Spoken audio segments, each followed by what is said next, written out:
Quelque chose de très étrange s'est produit le 19 novembre. Et ce n'était pas ce que la NASA a dit. C'était ce qu'ils ont refusé de dire. Pendant près de 2 heures, ils ont parlé de 3I Atlas. Ils ont montré des images distantes et floues. Ils ont énuméré des instruments et des missions. Ils ont utilisé du jargon scientifique et un langage prudent. Mais ils n'ont presque rien révélé.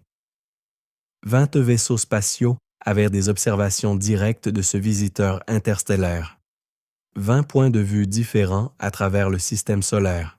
Pourtant, nous avons vu peut-être 5 images utilisables, toutes faibles, toutes distantes, toutes soigneusement sélectionnées. Si vous voulez comprendre ce que la NASA cache vraiment à propos de 3I, Atlas, et pourquoi leur silence pourrait être plus important que leurs paroles, appuyez sur ce bouton « J'aime » et analysons ce qui s'est réellement passé pendant cette diffusion en direct. Parce que l'histoire qu'ils ne racontent pas est bien plus intéressante que celle qu'ils racontent. Lorsque la NASA a annoncé qu'elle organiserait un briefing en direct sur 3I Atlas le 19 novembre, l'anticipation dans la communauté astronomique était énorme. Enfin, pensions-nous, nous aurions de vraies réponses. Des images claires, des données détaillées, des explications concrètes pour toutes les anomalies qui s'accumulaient depuis des mois. Un visiteur interstellaire, le 3e jamais confirmé. Un objet qui a voyagé à travers la galaxie pendant des milliards d'années, transportant des informations sur des systèmes stellaires que nous n'avons jamais vus, sur des processus de formation planétaire que nous ne comprenons pas, sur la chimie cosmique de l'univers primitif. Cela aurait dû être l'un des briefings scientifiques les plus importants depuis des années. Au lieu de cela, ce que nous avons obtenu était quelque chose d'entièrement différent, quelque chose de soigneusement contrôlé, quelque chose qui ressemblait moins à une mise à jour scientifique qu'à un contrôle des dégâts. La diffusion en direct a commencé normalement, graphique professionnel. Plusieurs scientifiques de la NASA disposaient derrière un panneau. Les présentations formelles habituelles. Mais dans les 10 premières minutes, quelque chose est devenu très clair. Ce briefing avait été méticuleusement planifié, non pas pour informer, mais pour gérer les attentes, non pas pour révéler des découvertes, mais pour façonner le récit. Avant de montrer une seule nouvelle image, avant de présenter de nouvelles données, le panel a passé beaucoup de temps à faire quelque chose d'inhabituel. Il démentait activement des rumeurs, abordait des spéculations, soulignait de manière répétée et avec une délibération prudente que 3I, Atlas est juste une comète. Juste une comète. Ils ont utilisé cette phrase exacte au moins 7 fois dans les 20 premières minutes. Pensez-y un instant. Quand était la dernière fois que vous avez regardé un briefing de la NASA où les scientifiques ont passé plus de temps à vous dire ce que quelque chose n'est pas plutôt qu'à expliquer ce que c'est réellement? Lorsque les astronomes découvrent un nouveau pulsar, ils ne passaient pas la moitié de la présentation à insister sur le fait que ce n'est pas un phare extraterrestre. Lorsqu'ils trouvent des exoplanètes, ils ne soulignent pas à plusieurs reprises que ce n'est définitivement pas artificiel. Ils présentent les données. Ils expliquent la science. Ils laissent les preuves parler d'elles-mêmes. Mais avec 3I Atlas, la plus grande priorité de tout l'événement semblait être de gérer la perception publique, contrôler la conversation, s'assurer absolument que tout le monde repartait en pensant « comète normale, rien d'inhabituel, circuler ». Cette posture défensive, ce besoin de rassurer avant de révéler, a immédiatement soulevé des questions. Parce que si tout est vraiment normal, s'il n'y a vraiment rien d'extraordinaire qui se passe, pourquoi cette préparation élaborée pour nous convaincre de ce fait? Au fur et à mesure que le briefing se poursuivait, le schéma devenait plus évident. Les scientifiques se déplaçaient à travers ce qui semblait être des points de discussion répétés, des explications soigneusement scénarisées, un territoire sûr et confortable. Les comètes se comportent comme ça. Les comètes libèrent de la poussière comme ça.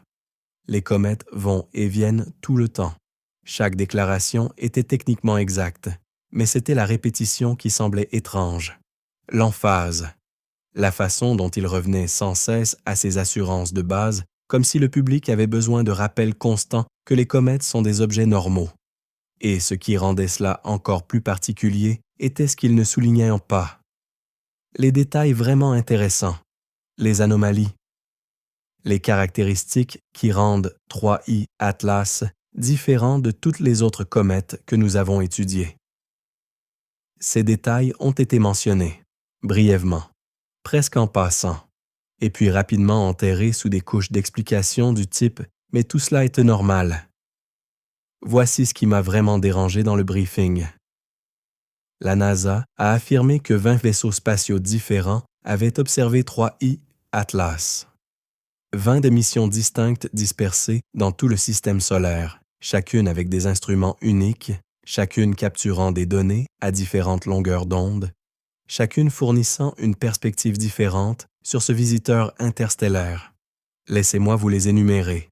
Télescope spatial Hubble, télescope spatial James Webb, la mission Lucy actuellement en route vers les astéroïdes troyens de Jupiter, la mission Psyche se dirigeant vers l'astéroïde métallique Psyche, Maven en orbite autour de Mars, Mars Reconnaissance Orbiter et plus d'une douzaine d'autres. Cela représente une campagne d'observation coordonnée sans précédent. Plusieurs agences spatiales, des milliards de dollars d'équipement, certains des instruments les plus avancés que l'humanité ait jamais construits, tous concentrés sur un seul objet. La quantité de données collectées doit être absolument stupéfiante. Mesures spectroscopiques sur toutes les longueurs d'onde concevables. Imagerie haute résolution sous plusieurs angles, signature thermique, mesure du champ magnétique, détection de particules, analyse chimique. Nous aurions dû être noyés dans l'information, submergés par les découvertes. Au lieu de cela, la diffusion en direct a offert une poignée d'images, peut-être 5 ou 6 images utilisables au total, et même celles-ci étaient décevantes. Des prises distantes montrant à peine plus qu'une tache faible contre l'obscurité, des halos flous, des traînées indistinctes. Rien qui correspondait à l'échelle ou à la qualité de ce que la NASA prétendait avoir recueilli. Ils ont parlé de ondulations scientifiques dans les données spectroscopiques.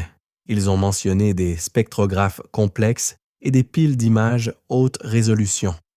Mais ils ont gardé les preuves visuelles réelles hors écran.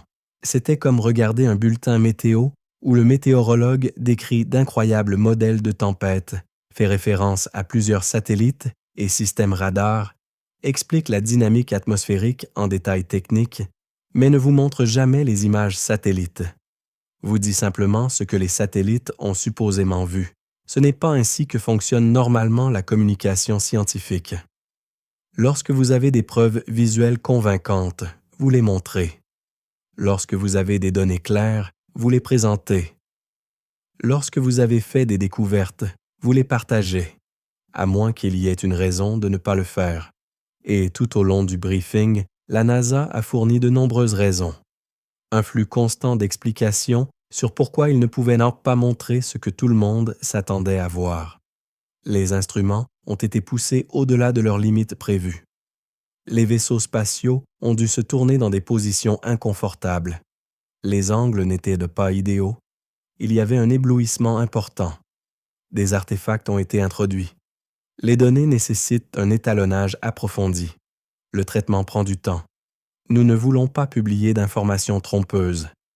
Chacune de ces explications semble raisonnable isolément, responsable même. Vous ne voulez pas précipiter la science. Vous ne voulez pas présenter des données non calibrées qui pourraient être mal interprétées.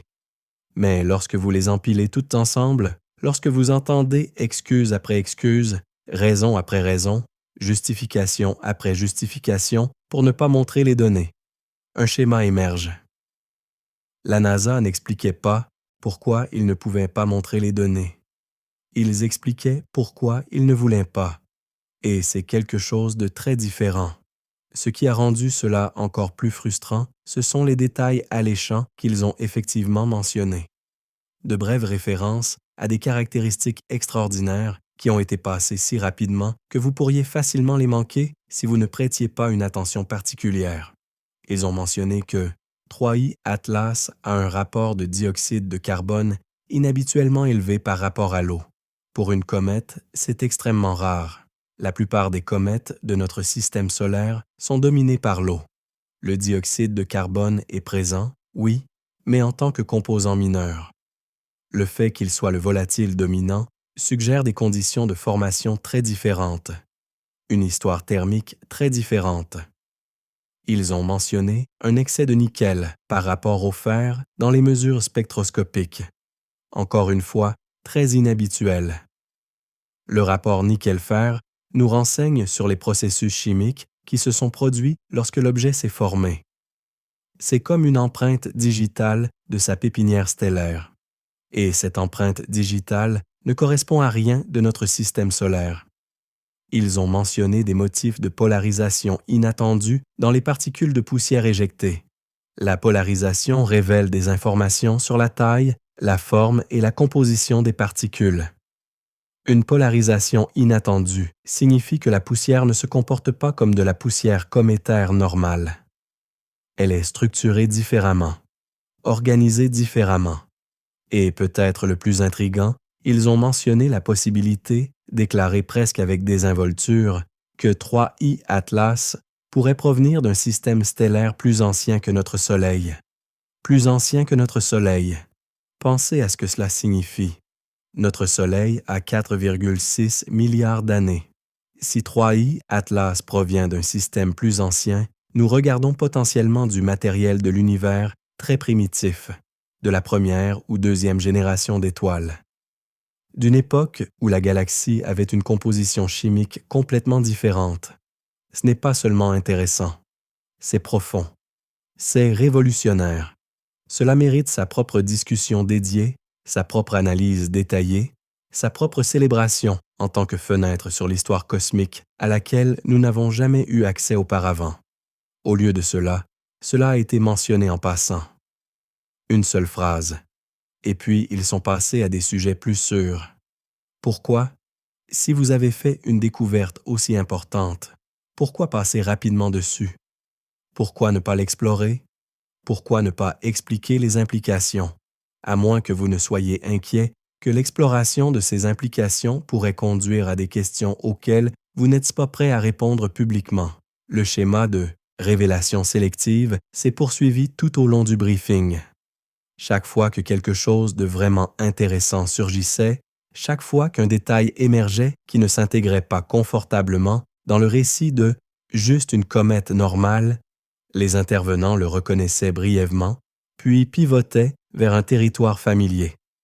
Oui, il y a quelques caractéristiques inhabituelles, mais les comètes sont des objets divers. C'est vrai, nous ne voyons pas cette combinaison exacte souvent, mais les objets interstellaires pourraient être différents. La chimie est distinctive, mais c'est à prévoir d'un autre système stellaire. Chaque déviation techniquement exacte, mais fondamentalement insatisfaisante. Comme répondre « Pourquoi le ciel est-il bleu ?» avec « Parce que c'est la couleur que nous observons ». Vrai, mais manquant toute l'explication.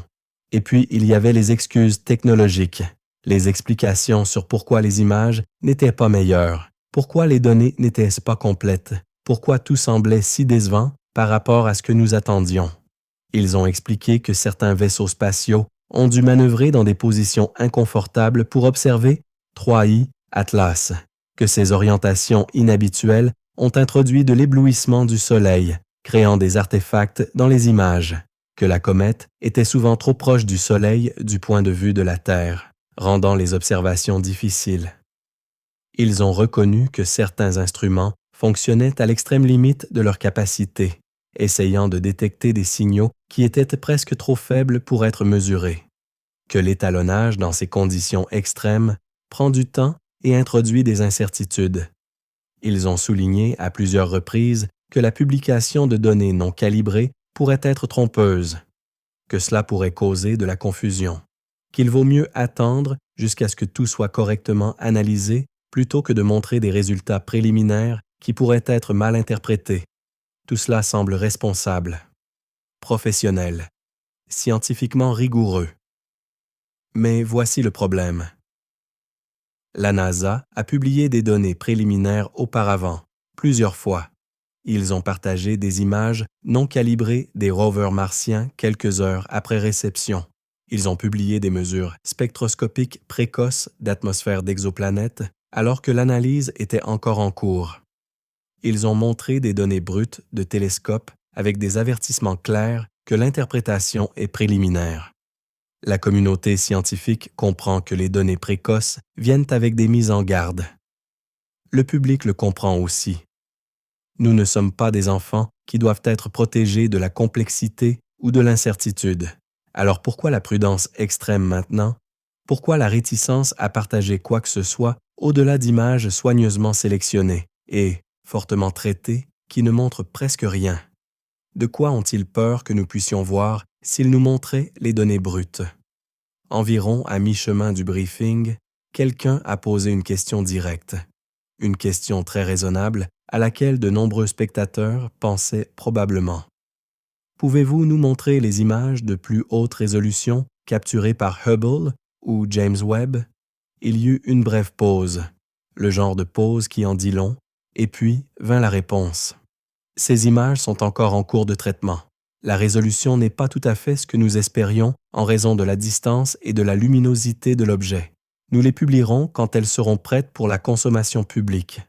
Quand elles seront prêtes pour la consommation publique. Pas quand elles seront prêtes pour l'analyse scientifique. Pas quand elles seront correctement calibrées, mais quand elles seront prêtes pour que le public les voie. Cette formulation révèle quelque chose d'important. Elle suggère que les images existent, qu'elles ont été capturées, que la NASA les a vues, mais qu'ils ont pris une décision sur ce que le public devrait et ne devrait pas voir pour le moment. C'est de la curation, c'est de la gestion de l'information, c'est contrôler le récit. Et cela soulève une question évidente. Qu'y a-t-il dans ces images que la NASA ne veut pas que nous voyions encore?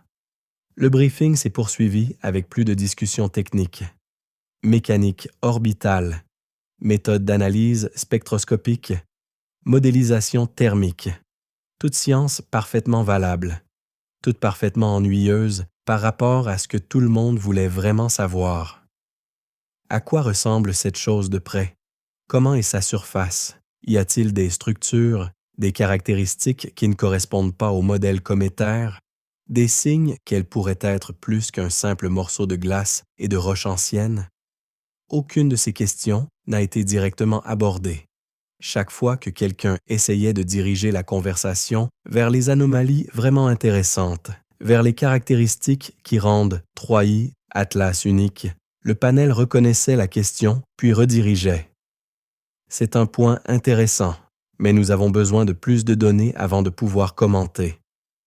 Nous voyons des signatures inhabituelles, mais il est trop tôt pour tirer des conclusions. Le comportement se situe dans la plage de ce que nous pourrions attendre d'une comète interstellaire. Notez le langage. Trop tôt.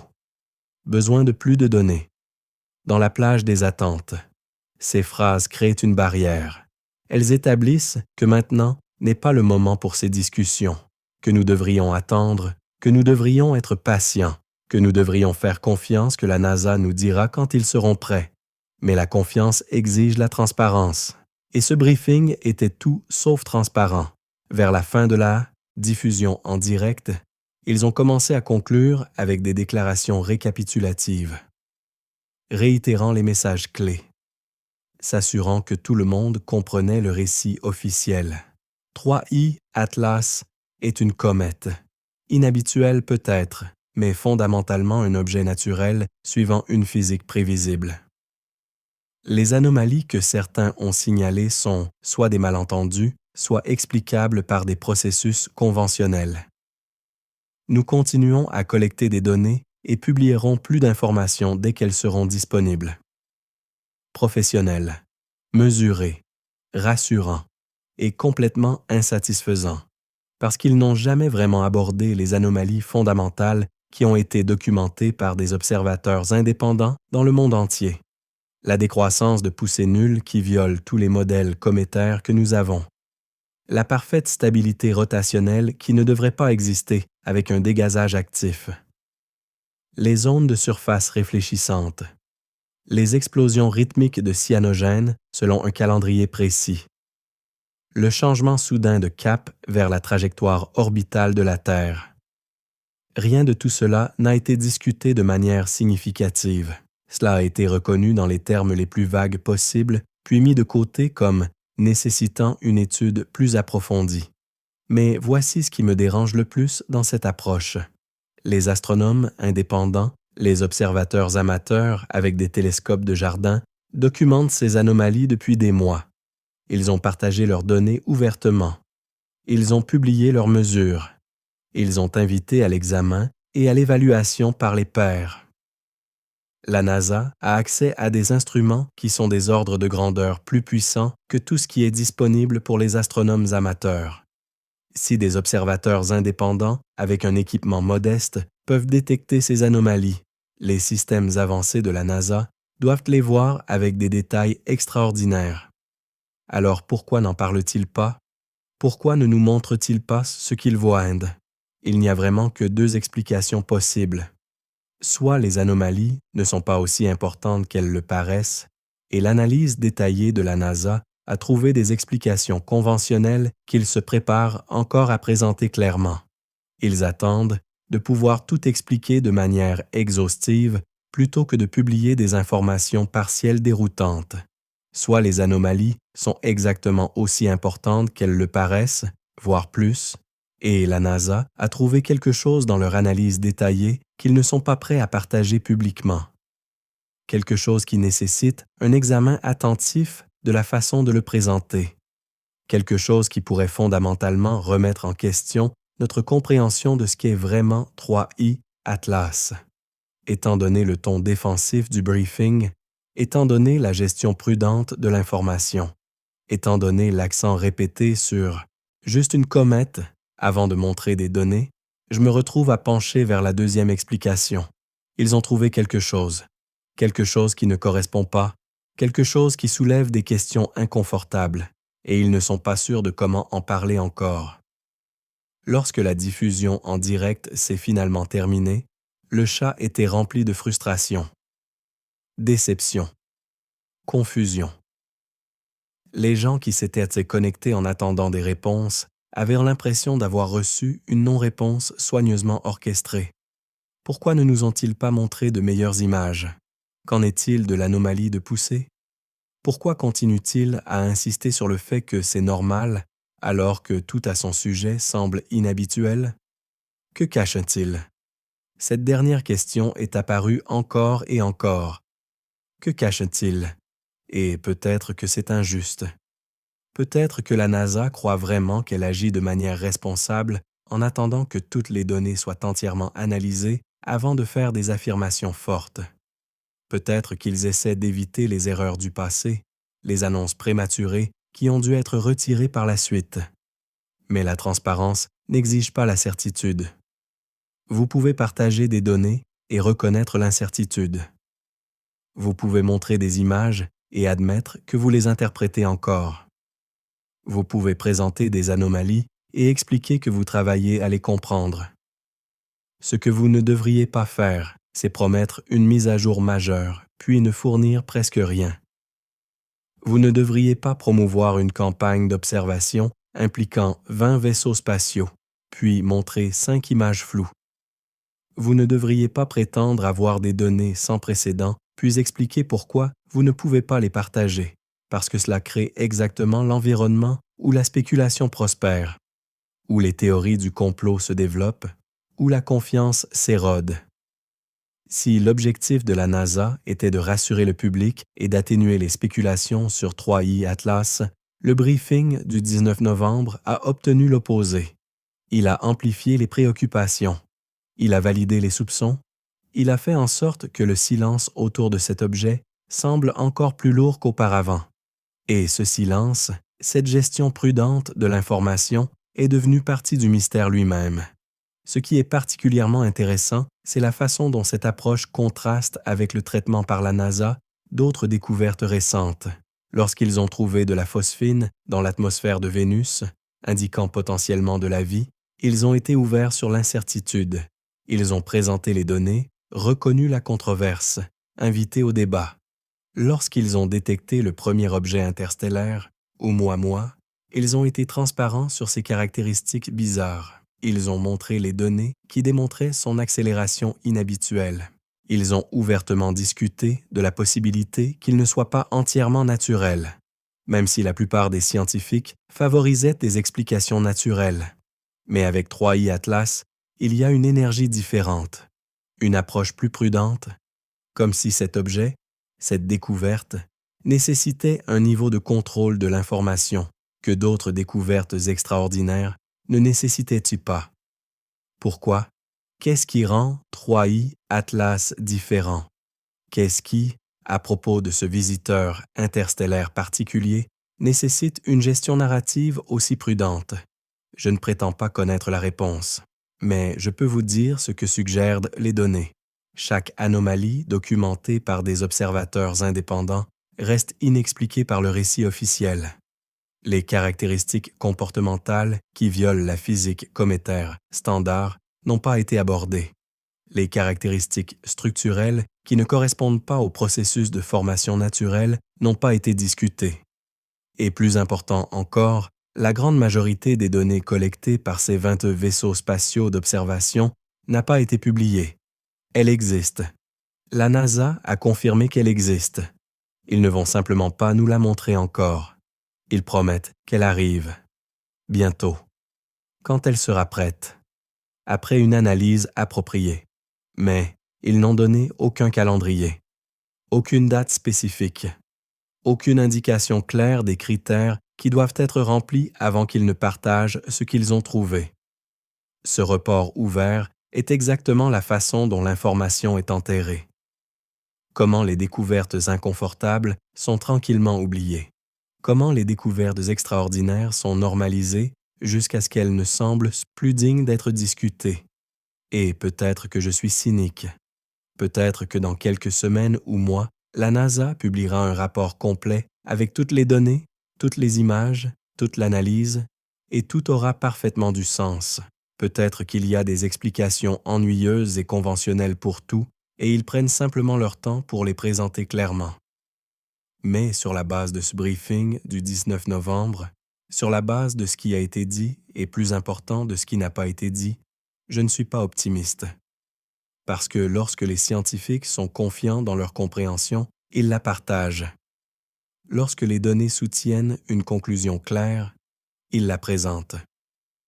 Lorsque les découvertes sont véritablement routinières, elles ne nécessitent pas 2 heures de rassurance prudente que tout est normal. La posture défensive suggère l'incertitude. Le contrôle de l'information suggère quelque chose d'inattendu.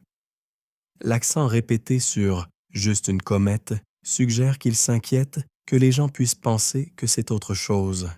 Et cette inquiétude, cette préoccupation concernant la perception publique, cette gestion prudente du récit me dit que 3i Atlas pourrait être beaucoup plus intéressant que ce que la NASA est actuellement disposée à admettre. Alors que se passe-t-il maintenant? Quel est le prochain chapitre de cette histoire? 3i Atlas continue son voyage à travers le système solaire interne. Il est actuellement observé en continu par plusieurs instruments. Les données continuent de s'accumuler. Les images continuent d'être capturées. Les mesures continuent d'être enregistrées. Toutes ces informations existent quelque part, dans les bases de données de la NASA, dans les archives de l'ESA, dans les instituts de recherche du monde entier. La question est de savoir quand ou si nous pourrons un jour les voir. La NASA a promis des briefings supplémentaires, plus de publications de données, des articles scientifiques complets, mais ils n'ont donné aucun calendrier concret, aucun engagement spécifique. En attendant, les observateurs indépendants continuent leur travail. Les astronomes amateurs continuent de documenter les anomalies. Les chercheurs en dehors du récit officiel continuent de poser des questions inconfortables. Et lentement, pièce par pièce, la véritable histoire de 3i Atlas pourrait émerger, non pas de briefings officiels ou de révélations soigneusement gérées, mais du poids accumulé d'observations qui ne correspondent pas au récit confortable que la NASA essaie de maintenir. Parce que la vérité a une façon d'émerger finalement. Les données peuvent être retenues, mais elles ne peuvent pas être effacées. Les images peuvent être retardées, mais elles ne peuvent pas être cachées pour toujours. Et les anomalies peuvent être minimisées, mais elles ne peuvent pas être expliquées si la physique ne soutient tout simplement pas les interprétations conventionnelles.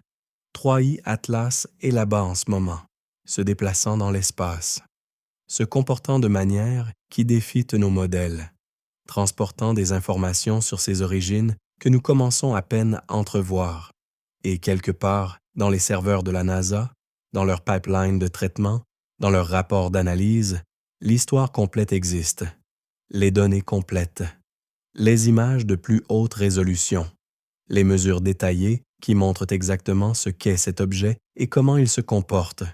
Nous ne pouvons simplement pas le voir encore. On nous dit d'attendre, d'être patient, de faire confiance que la NASA partagera tout au bon moment. Mais ce briefing du 19 novembre a rendu une chose très claire. En ce qui concerne 3i, Atlas, le silence parle plus fort que les mots. Et ce qu'ils ne nous disent pas pourrait être beaucoup plus important que ce qu'ils disent. Alors je vous demande, que pensez-vous que la NASA a trouvé? Pourquoi la prudence extrême? Pourquoi la gestion narrative prudente? Pourquoi la réticence à partager des données de 20 vaisseaux spatiaux différents? Sont-ils simplement des scientifiques, responsables, prenant leur temps pour comprendre quelque chose de complexe? Ou ont-ils découvert quelque chose à propos de 3i, Atlas, qui remet fondamentalement en question notre compréhension de ce qui est possible? Faites-moi savoir vos pensées dans les commentaires. Et si vous voulez continuer à suivre cette histoire, si vous voulez voir ce que les chercheurs indépendants découvrent pendant que nous attendons la prochaine révélation soigneusement gérée de la NASA, assurez-vous de vous abonner et d'activer les notifications. Parce que cette histoire est loin d'être terminée. Le silence autour de 3i Atlas devient plus fort. Et finalement, d'une manière ou d'une autre, nous allons découvrir ce que la NASA a vu pendant ses observations qu'ils sont si réticents à partager. La vérité était là-bas, quelque part entre ce qu'ils ont dit et ce qu'ils n'ont pas dit, quelque part dans l'écart entre 20 vaisseaux spatiaux de données et 5 images floues. Et nous allons la trouver. Restez curieux, restez sceptiques et ne cessez jamais de poser des questions, parce que le moment où nous cessons d'exiger la transparence est le moment où nous perdons toute chance de comprendre ce qui se passe réellement dans notre système solaire.